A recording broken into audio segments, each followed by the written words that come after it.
So we are leaving Arnensee, having had a pleasant night camping in a campsite which is situated just above the lake, close to the restaurant there.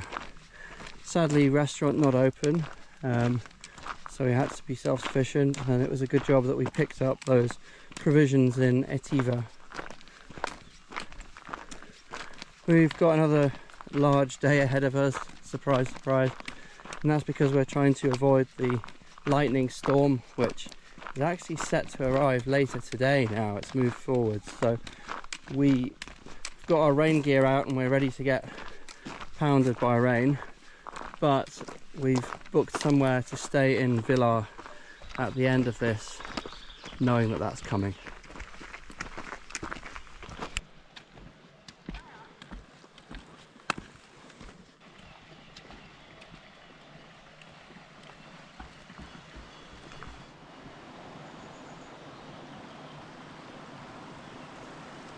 Well, it would be incredible to have a dip right now, but unfortunately too far to go. Maybe tomorrow we'll find a lake. So it's goodbye Arnensee as we climb out towards the Col du Pillon.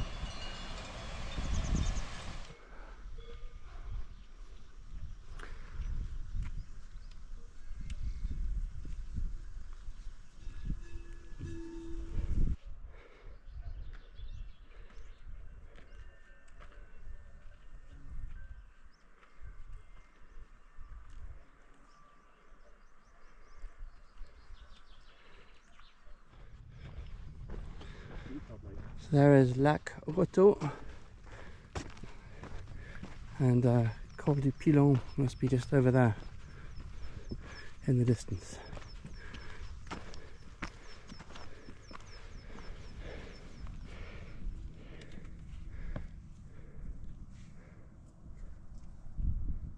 So according to that sign, that was not Lac de Chavonne. It's just a smaller thing. We've still got half an hour to get to that. A bit of a surprise.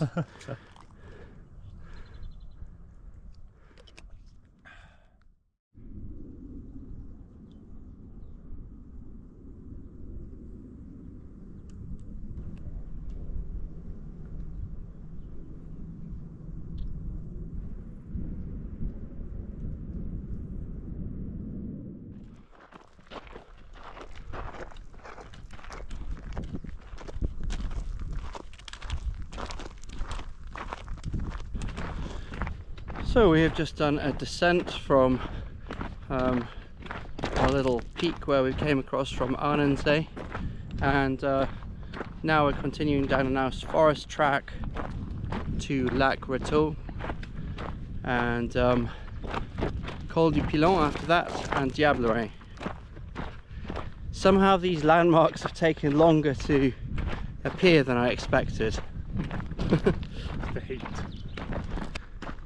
Just coming into view now, Lac de Chavonne.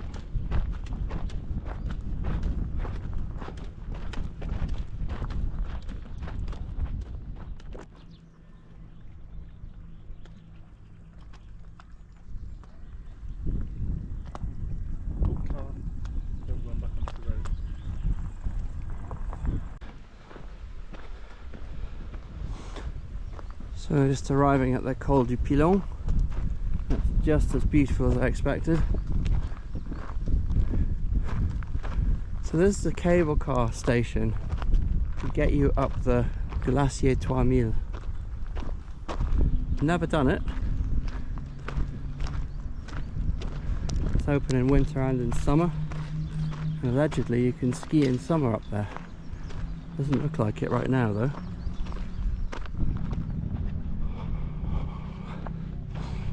So as we leave the Col du Pillon, it's a road section for a while, and then a long descent to Diablerets.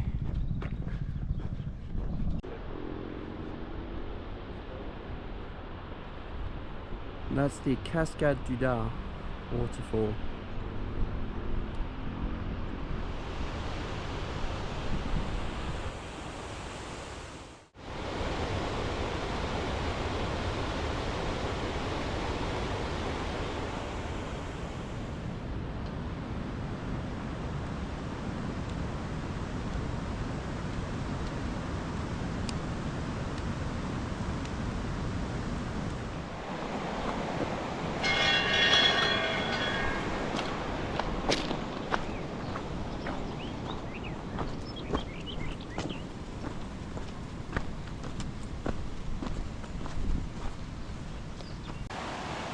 Well, it does seem to drag on a bit, this section towards Diablerets.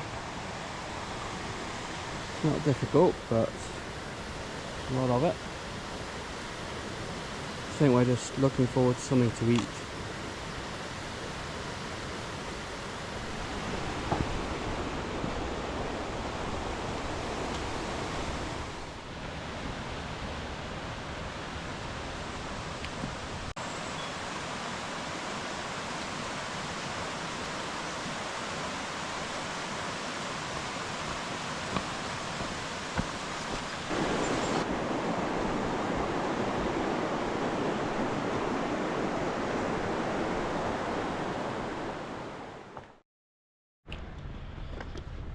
We didn't film it, but we've just had a nice pizza in Diablerets.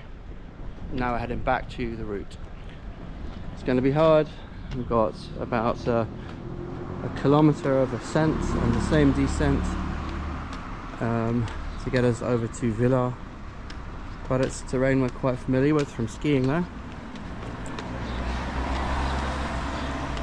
As long as we get there by nightfall, we'll be okay.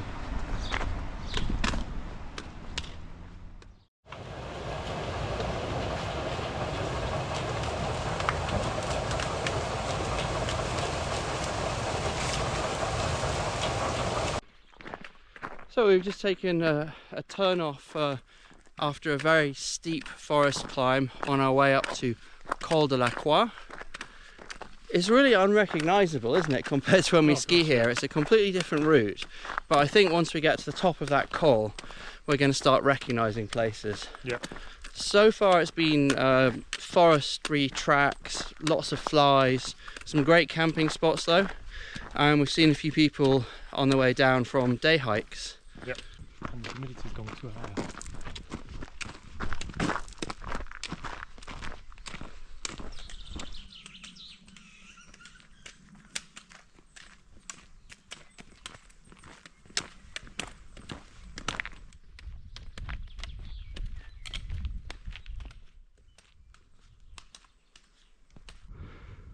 Well, the rain gear is finally on.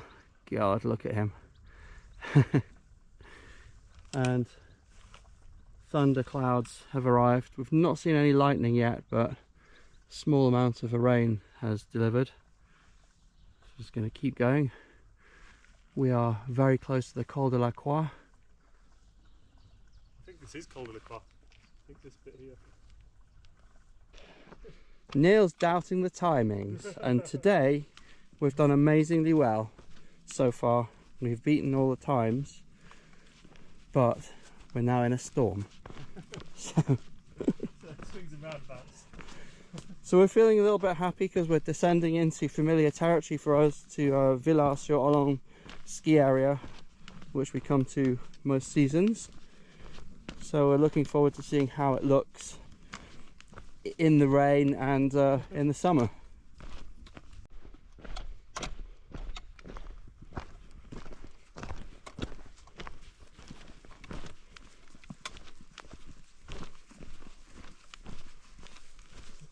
Yes.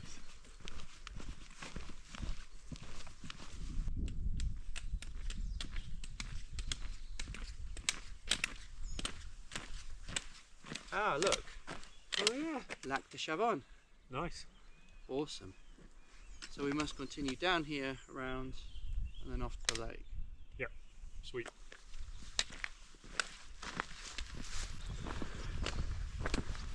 I'm just coming up in the distance as our turn off to Lac de Chavonne, and I think it's going to be quite nasty in this weather.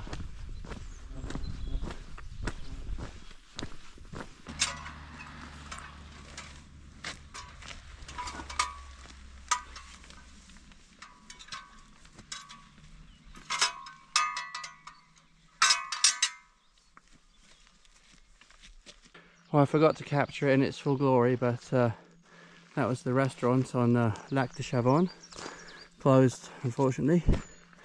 So we're going to continue towards Villars now. Next stop, Bretaye.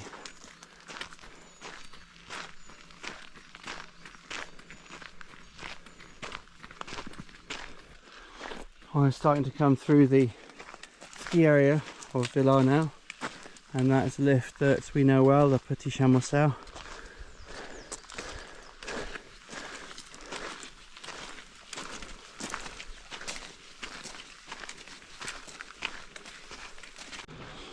So we're just continuing our ascent to the Col de Bretaye through the closed ski area of Villars.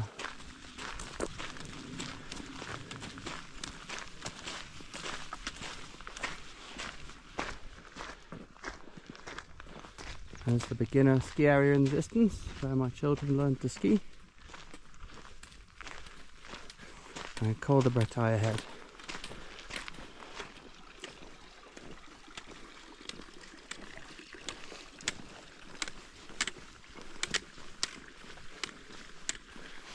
Reaching the top of the Col de Bretaye.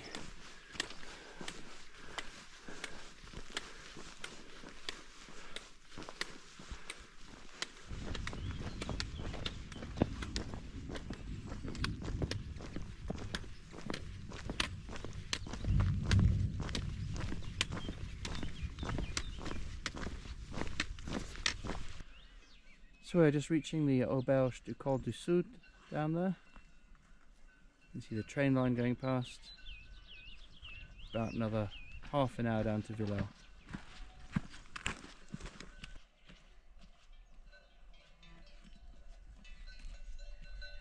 That's probably that foot as well, but it's not hurt as much.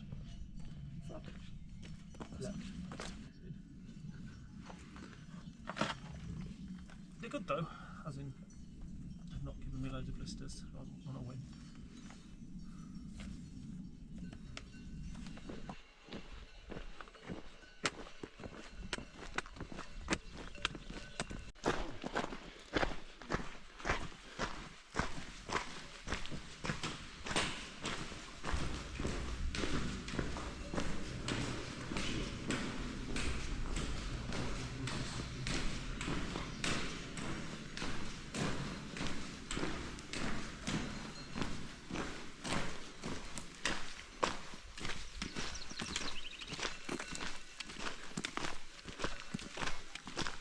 Well, we didn't film too much through the forest because it's been raining and very slippy, but we're coming down the road from La Résidence into the town of Villars. We will be staying in that building over to the left, which is Villars Lodge, and we'll go and have a look if we can get in.